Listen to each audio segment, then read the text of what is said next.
Hello friends, मेरे YouTube channel पर आपका स्वागत है। तो चलिए स्टार्ट करते हैं class 7 science chapter 6 physical and chemical changes. Last class में हमने what is change, various types of change, that is physical change and chemical change पढ़ा था। उसके बाद हमने difference between chemical change and physical change किया था।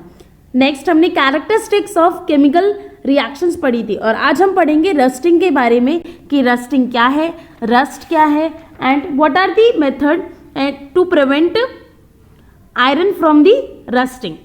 एक्सप्लेनेशन स्टार्ट करने से पहले अगर आपको मेरी वीडियो अच्छी लगे तो प्लीज़ मेरी वीडियो को लाइक करें, कमेंट करें और मेरे चैनल को सब्सक्राइब करना बिल्कुल ना भूलें and press the bell icon ताकि आपको मेरी सारी वीडियोज़ की नोटिफिकेशन तुरंत मिलती रहे।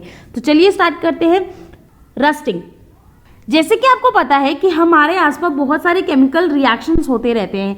सेम जैसे कि आपने देखा होगा कि जो आयरन ऑब्जेक्ट है अगर वो एक्सपोज्ड होता है एयर में तो आपने देखा होगा कि उसके ऊपर कुछ रेडिश ब्राउन कलर का उस पर डिपॉजिट होने लगता है।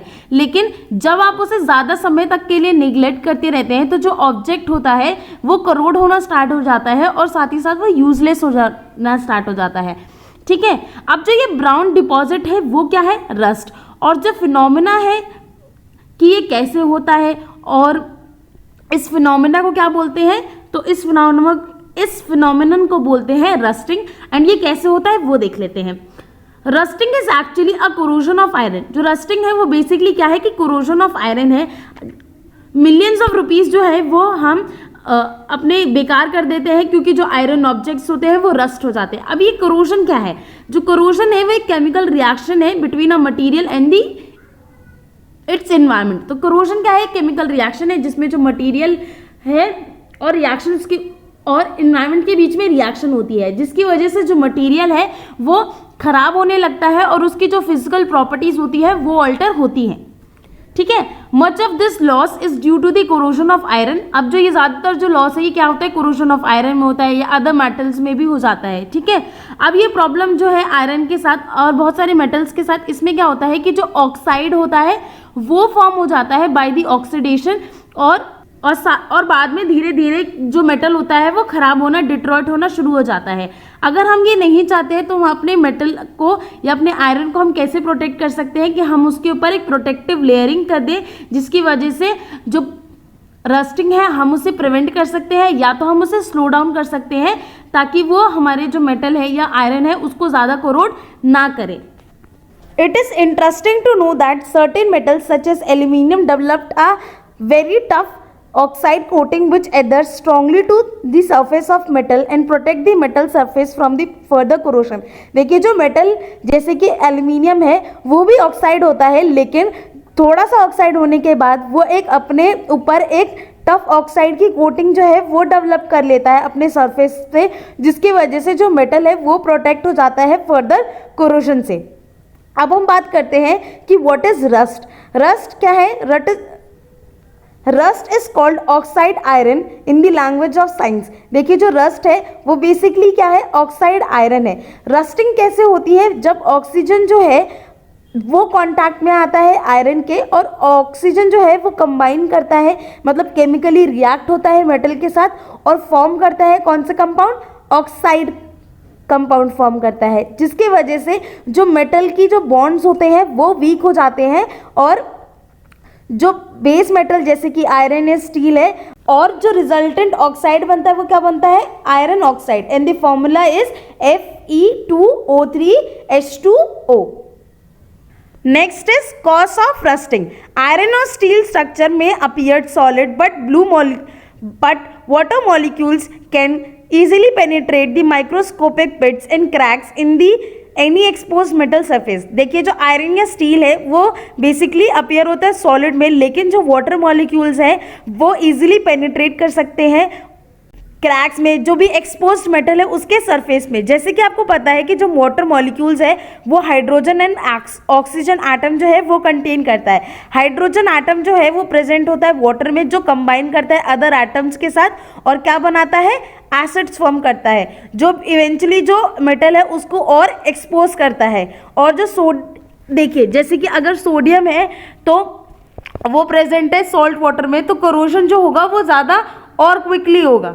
और मीनवाइल जो ऑक्सीजन एटम जो होता है वो कंबाइन करता है मेटल के साथ और फॉर्म करता है डिस्ट्रक्टिव ऑक्साइड कंपाउंड। अब जब ये एटम्स कंबाइन हो जाते हैं तो ये मेटल को वीक कर देते हैं और मेटल को बहुत ही ज़्यादा ब्रिटल और क्रम्पली बनाते हैं, मतलब कि वो बहुत ही जल्दी खराब हो जाता है, बहुत जल्दी टूट जाता है।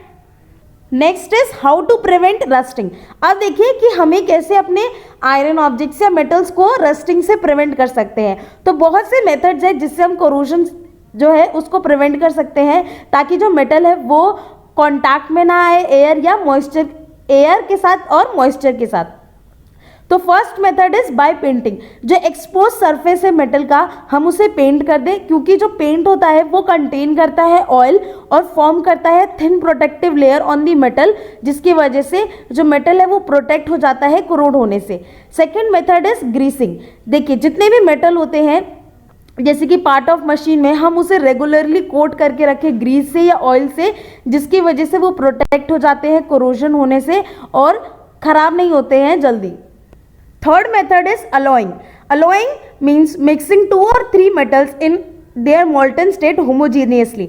देखिए अलॉइंग का मतलब क्या है कि हम 2 या 3 मेटल्स को मिक्स कर देते हैं उनकी मोल्टन स्टेट में, एंड अब these are the metals which are not affected by moisture. अब जो ये मेटल होते हैं ये अफेक्टेड नहीं होने चाहिए मॉइस्चर से, क्योंकि अगर हम ऐसे मेटल ले लेंगे अलॉय बनाने के लिए जो अफेक्ट हो जाते हैं मॉइस्चर से, तो कोई फायदा नहीं है। ठीक है, तो जो ये सच टाइप के जो मेटल होते हैं, ठीक है, अगर हम उन्हें अलॉय करते हैं आयरन के साथ तो वो उसे प्रिवेंट करते हैं फर्दर रस्टिंग होने से। एग्जाम्पल है जैसे स्टेन एंड स्टील, वो अलॉय है आयरन एंड निकल एंड क्रोमियम का। ठीक है, सिमिलरली जो ब्रास है वो अलॉय है जिंक एंड कॉपर का। Next method is anodising.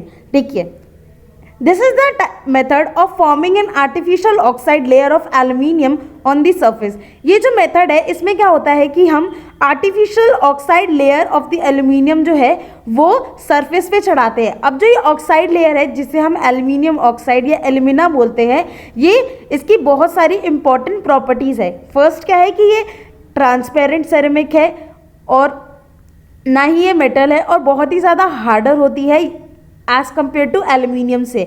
सो ये बहुत ही हाईली स्क्रैच रेजिस्टेंट है। ठीक है, और साथ ही साथ एल्यूमिनियम ऑक्साइड जो है वो poor conductor of heat and electricity है।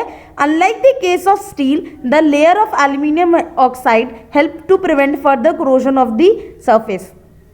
देखिए लेयर ऑफ एल्यूमिनियम ऑक्साइड जो है वो हेल्प करती है to prevent further corrosion of the surface, ताकि कोई फर्दर कोरोजन ना हो मेटल में एंड वो प्रोटेक्ट हो जाए रस्टिंग से।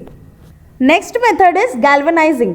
It is a process in which the metal is dipped into molten zinc. For example pipe, corroded metal, roof sheeting and the many other articles are galvanized to increase their resistance to corrosion by weather।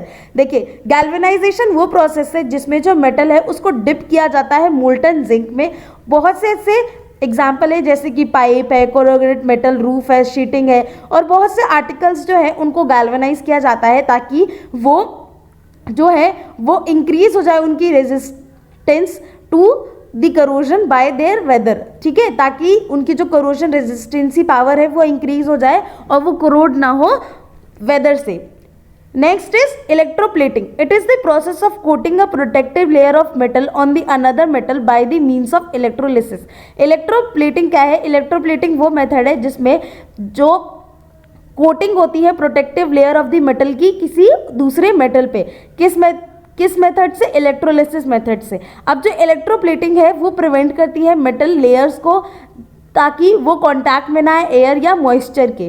ठीक है, जैसे कि example है handle bars जो होते हैं bicycle के, वो हमें सिल्वरी या ब्राइटली शाइनिंग क्यों लगते हैं? क्योंकि जो आयरन है उसको इलेक्ट्रोप्लेट किया जाता है निकल एंड क्रोमियम से। Next is crystallization. Crystallization refers to the formation of solid crystals from the homogeneous और यूनिफॉर्म सोल्यूशन। क्रिस्टलाइजेशन वो प्रोसेस है जिसमें जो फॉर्मेशन होता है सॉलिड क्रिस्टल्स का, किससे? होमोजीनियस या यूनिफॉर्म सॉल्यूशन से। अब जो क्रिस्टल है ये फॉर्म हो सकते हैं बहुत सारे शेप्स में, जैसे कि क्यूबिक, टेट्रागोनल, हेक्सागोनल या ट्रायंगुलर शेप में भी। देखिए क्रिस्टलाइजेशन होने के लिए क्या होता है, सोल्यूशन जो है उसे सुपर सैचुरेटेड होना पड़ता है। सुपर सैचुरेटेड का मतलब वो स्टेट जिसमें जो लिक्विड है या सॉल्वेंट है वो कंटेन करे more dissolve of solute than a ordinary retain at temperature. देखिए बेसिकली सैचुरेटेड का मतलब वो सोल्यूशन होता है जिसमें अगर जो नो मोर सोल्यूट यानी कि कोई भी अब जब हम सोल्यूट डालेंगे तो वो डिसॉल्व नहीं होगा, लेकिन वो एक सर्टेन टेम्परेचर पे, उस सेम टेम्परेचर पे वो सुपर सैचुरेटेड होना चाहिए। अगर हम उसे हीट करेंगे तो वो अनसैचुरेटेड सोल्यूशन बन जाएगा। अब हम बात करते हैं क्रिस्टलाइजेशन ऑफ कॉपर सल्फेट। देखिए कैसे आप कॉपर सल्फेट के क्रिस्टलाइजेशन यानी उसके क्रिस्टल्स बना सकते हैं। तो टेक अ बीकर, आप एक बीकर लीजिए और उसमें आप एक कप ऑफ वाटर डालिए और उसमें few drops of dilute sulphuric acid डालिए, ठीक है, बॉईल करने से पहले। और जब सोल्यूशन बॉयल होना स्टार्ट हो जाएगा तब आप उसमें पाउडर्ड कॉपर सल्फेट डालें और उसे स्टिर करें, ठीक है, और उस सोल्यूशन को सैचुरेटेड सोल्यूशन बनाएं। सैचुरेटेड सोल्यूशन मैंने अभी बताया कि वो सोल्यूशन जिसमें no more solute can be added, ठीक है, एट लेकिन सर्टेन टेम्परेचर पर। अब उस जब तक ऐड करते रहो जब तक जो सोल्यूशन जो कॉपर सल्फेट है वो डिसॉल्व ना होने लगे, जो डिसॉल्व होना बंद कर दे, मतलब वो डिसॉल्व ना हो, ठीक है। अब क्या करना है कि अब उस जो सोल्यूशन बना उसको फिल्टर कर ले और उसे थोड़ी देर ठंडा होने के लिए रख दे, लेकिन आप उसे डिस्टर्ब नहीं करेंगे, उसे अच्छे से ठंडा होने देंगे। तो आप क्या देखेंगे कि जो क्रिस्टल्स हैं कॉपर सल्फेट के वो आपको क्लियरली विजिबल होंगे। एग्जैक्टली बिल्कुल ऐसे ही आपको क्रिस्टल विजिबल होंगे। तो आज के लिए इतना ही। अगर आपको मेरी वीडियो अच्छी लगे तो प्लीज़ मेरी वीडियो को लाइक करें, कमेंट करें और मेरे चैनल को सब्सक्राइब करना बिल्कुल ना भूलें and press the bell icon ताकि आपको मेरी सारी न्यू वीडियोस की नोटिफिकेशन तुरंत मिलती रहे। Thank you.